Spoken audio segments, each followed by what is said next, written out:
नमस्कार जय जगन्नाथ दर्शक बंधु एवं आंचलिक पाणीपाग विज्ञान केन्द्र सूचना अनुसार 15 घंटा मध्य प्रबल वर्षा अलर्ट झड़ वर्षा होगा नहीं चेताइला आईएमडी। संपूर्ण खबर जाना पूर्व भिडियो गोटे लाइक कर चैनल टी सब्सक्राइब कर दिंतु और नोटिफिकेशन टी ऑल कर रखु। यही गुरुत्वपूर्ण भिडियो सर्वप्रथम जानीपारे भिडियो को शेष पर्यटन देखूँ। ता सहित आपण ये न्यूज टी को कौ जिले देखुं आमको तले कमेंट मध्यम जनातु।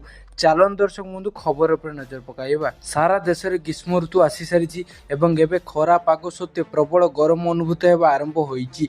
दिल्ली पंजाब हरियाणा रे वर्षा पर वर्तमान दक्षिण भारत में एक प्रबल वर्षा होवार संभावना अच्छी।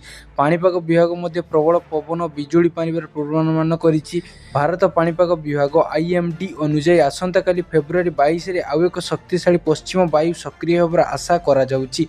एही पश्चिम वायु वर्तमान उत्तर पश्चिम बिहार दक्षिण पश्चिम मध्य प्रदेश पर्यंत व्यापी पूर्व उत्तर प्रदेश दे गति करुछि। दक्षिण हरियाणा संलग्न पंजाब उपर सक्रिय घूर्णिबलय दुर्बल होगा आरंभ करिछि, किंतु उत्तर भारतर 100 नट बेगर एक पश्चिम जेट स्ट्रीम प्रवाहित होउछि। आईएमडी अनुसार गतकाली राति सक्रिय होइतिबा एक पश्चिम वायु हिमालय अंचल को प्रभावित करिवो।